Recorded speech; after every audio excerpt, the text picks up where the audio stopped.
Where have you seen God in your life this week? That is a familiar question.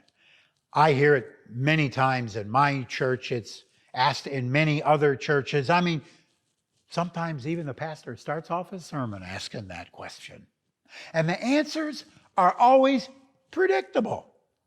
It's always a recitation of something happy and pleasant. I mean, we see God, of course, in the great weather, and someone was sick and they're home from the hospital, renewed health and vigor, someone getting a new job, passing a test. I mean, of course, there we see God. And of course, we don't want to deny that God is involved in such things like that, but are those the only places we see God at work? I mean, what about suffering and loss? Just check your latest news feed and you will see an endless list of suffering and tragedy. Human beings treating each other poorly. Everything from horrible weather to a horrible accident and a senseless cancer. Is God there?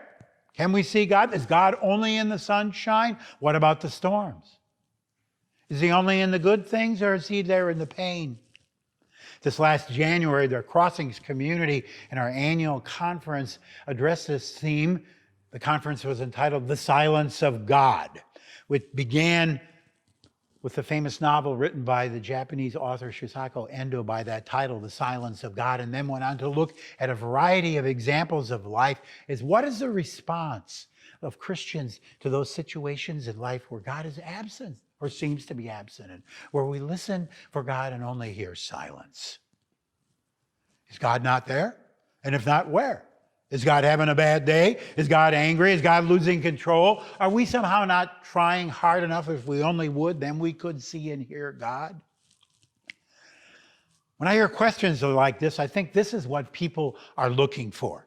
They want to see some observable, verifiable, provable evidence for God.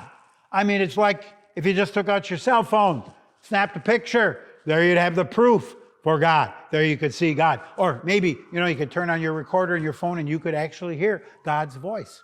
I have had people come up in my congregation numerous times over the years and say, well, Pastor, you always talk as if God is speaking to you. Well, I've never heard him talk.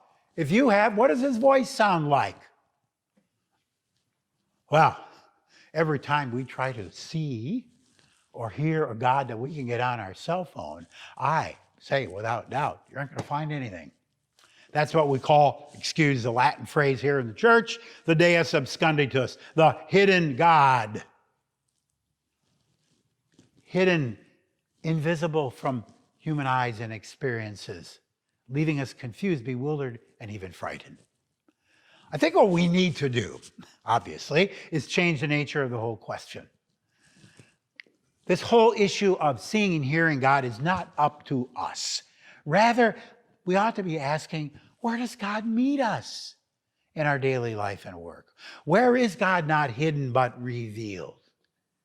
And the biblical tradition, the Lutheran movement, makes it abundantly clear.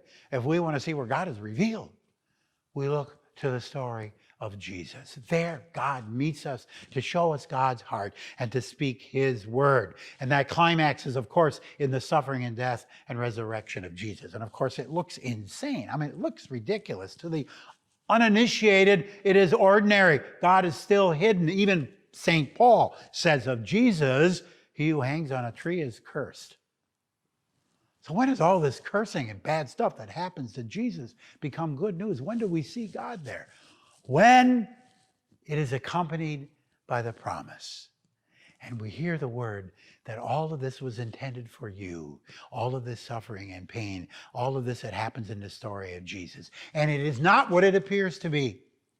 Contrary to the evidence, hidden in all of this is the love of God. Trusting that promise, and suddenly things change. We see God hidden in the ordinary. We suddenly have what the tradition calls the eyes of faith. And we see God's people, even in a bunch of ordinary fishermen. We see God present in the church filled with imperfect saints. Today, in ordinary wine and bread and water of a font and words whispered and spoken and casseroles delivered and flowers delivered, given to the sick and food offered at the food bank. Such ordinary things. There, God is hidden. And with the eyes of faith, we see God's love and we hear his promise, not only in the sunset and the flowers and the pleasant, happy things of life, but even in suffering and tragedy and loss. There, God meets us, hidden in Christ, revealed to us who have heard the promise and have the eyes of faith.